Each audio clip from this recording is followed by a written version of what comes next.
belajar apa? Sholat Jumat.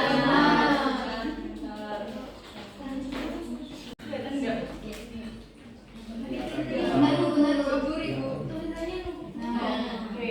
Sebelum memulai pembelajaran hari ini, Ibu akan bacakan tujuan pembelajaran terlebih dahulu. Yang pertama, siswa dapat menjelaskan pengertian dan hukum sholat Jumat. Yang kedua, dapat menyebutkan dasar hukum Al-Quran hadis sholat Jumat. Yang ketiga, menguraikan syarat wajib dan syarat sah sholat Jumat. Yang keempat, menjelaskan rukun dan syarat khutbah Jumat. Yang kelima, mendeskripsikan tata cara pelaksanaan sholat Jumat. Yang terakhir, siswa dapat. Oke, di sini ada yang tahu pengertian sholat Jumat nggak? Baca bareng aja ya. Oke. Sholat Jumat pengertiannya adalah Sholat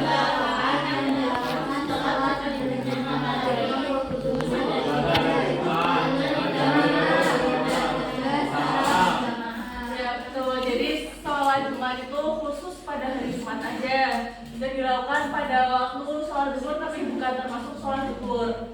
Terus hukumnya adalah fardu ain bagi setiap laki-laki yang sudah balik, berakal, merdeka dan mukim. Yang kedua yang hukuman dengan sholat zuhur. Sholat Jumat ini bukan pengganti sholat zuhur, jadi emang murni berdiri sendiri dan dilakukan setiap hari Jumat. Yang keistimewaan hari Jumat yaitu hari terbaik lebih agung dari Idul Fitri, Idul Adha dan hari dikabulkan doa menurut hadis riwayat. Sholat Jumat sendiri terbagi menjadi dua, berdasarkan Al-Quran dan berdasarkan hadis. Kalau berdasarkan Al-Quran, terdapat pada Quran surat Al-Jumu'ah ayat 9. Mbak Stasi minta tolong bacakan ayatnya. Bismillahirrahmanirrahim. Ya ayyuhalladzina amanu idza qumtum sholat fa'innahu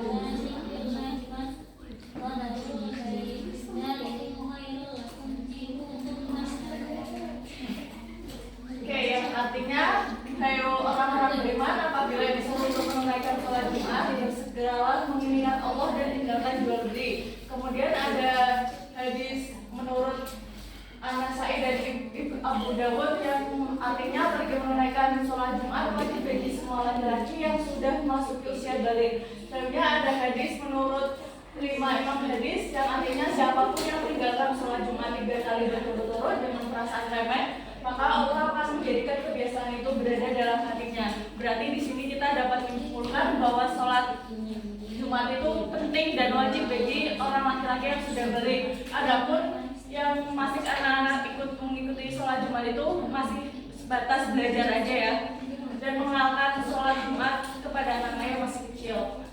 Nah, jadi Allah tuh menganjurkan bahwa laki-laki yang sudah memasuki waktu zuhur pada hari Jumat segeralah meninggalkan sesuatu urusan masalah duniawi dan segeralah untuk menunaikan ibadah sholat Jumat.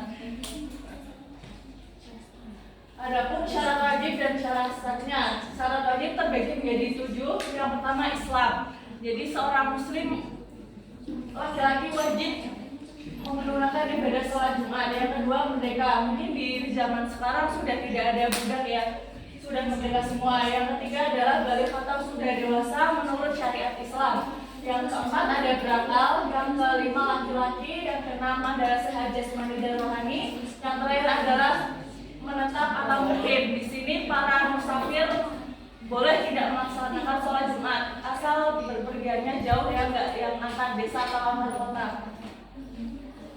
Kemudian ada syaratnya terdapat 4, yaitu yang pertama dilaksanakan di pemukiman atau masjid.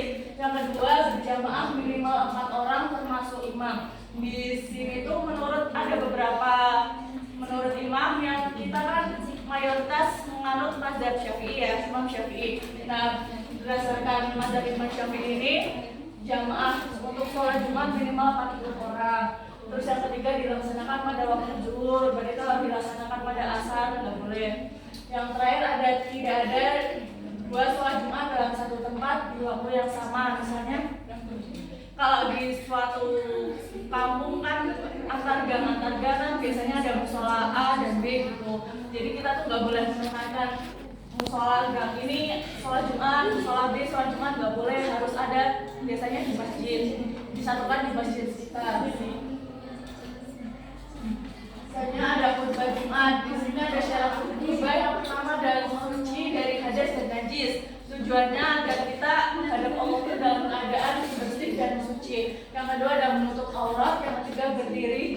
waktu. Yang keempat, duduk sejenak antara dua khutbah. Yang kelima, berurutan khutbah 1, khutbah 2, dan sholat. Terus selanjutnya yang keenam, menggunakan bahasa Arab. Yang keenam, jumlah minimal 40 orang atau jamaah. Yang keenam, waktu dalam lingkup zuhur. Adapun rukun khutbah yang pertama, memuji Allah dengan mengucapkan kalimat tahmid. Biasanya kan kita sering mendengar Alhamdulillah selama 3 kali ya, baru langsung membaca 2 kalimat syahadat. Selanjutnya membaca sholawat Nabi. Yang keempat, berwasiat agar bertanggung pada Allah. Yang kelima, membaca ayat Al-Quran atau salah satu khutbah. Yang keenam, berdoa untuk muslim dan muslimat, dan ini terdapat pada khutbah kedua. Adapun tata cara pelaksanaan sholat, yang pertama adalah mandi sunnah. Nah, di sini pada hari Jumat kita harus selalu berpakaian wangi-wangian dan pakaian terbaik. Biasanya seorang mukmin laki-laki menggunakan baju koko putih atau jubah putih. Yang kedua, sholat sunnah.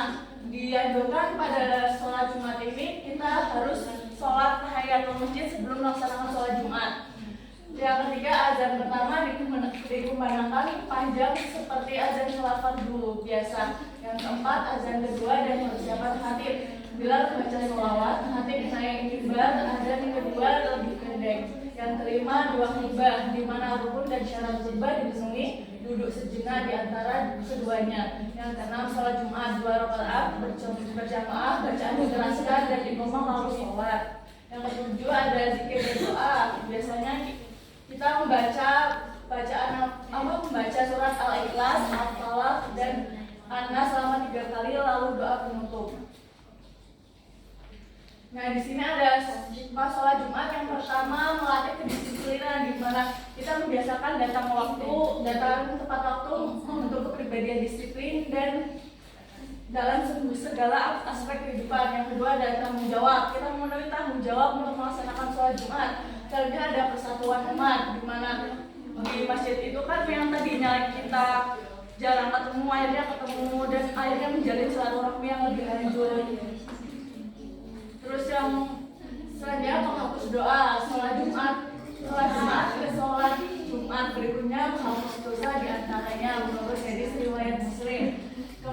Kemudian sholat Jumat ini termasuk waktu mustajab, di mana hari Jumat mengandung waktu yang doa dikabulkan, terutama sore hari menjelang asar. Selanjutnya dapat meningkatkan iman, di mana ketika kita mengamalkan khutbah secara rutin, maka dapat memperkuat pemahaman agama dan ketakwaan kepada Allah. Nah, selanjutnya ini anak-anak bawa HP semua kan ya? Nah, karena berhubung ini untuk aspek edukatif atau pendidikan, maka silakan buka HP terlebih dahulu.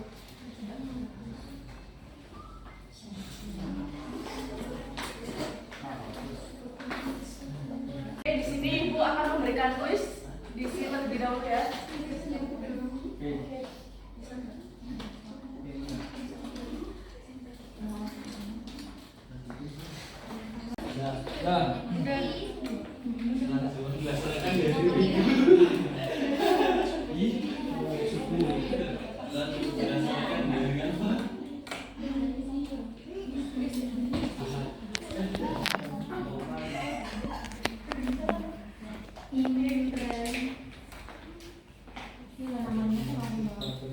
Udah semua berarti? Komar siapa?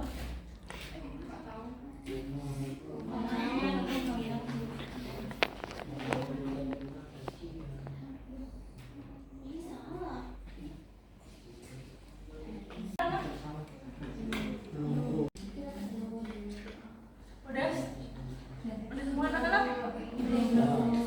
Udah. Ada yang belum.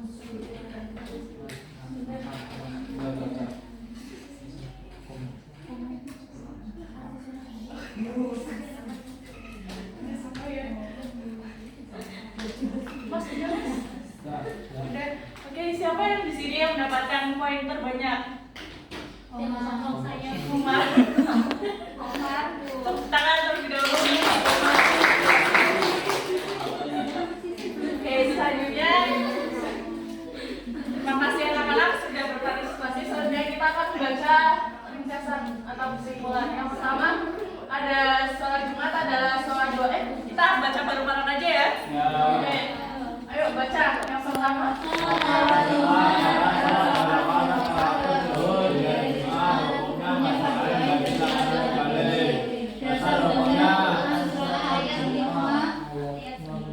dan kepada Nabi Sallallahu Alaihi Wasallam.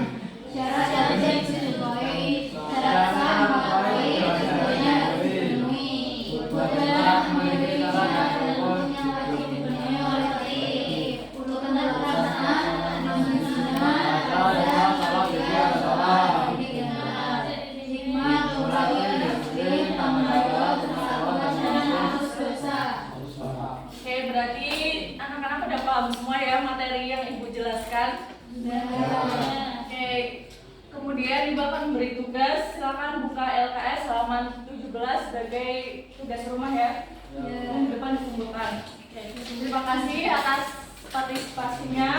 Ibu tutup terlebih dahulu. Mari kita membaca basmalah bersama-sama.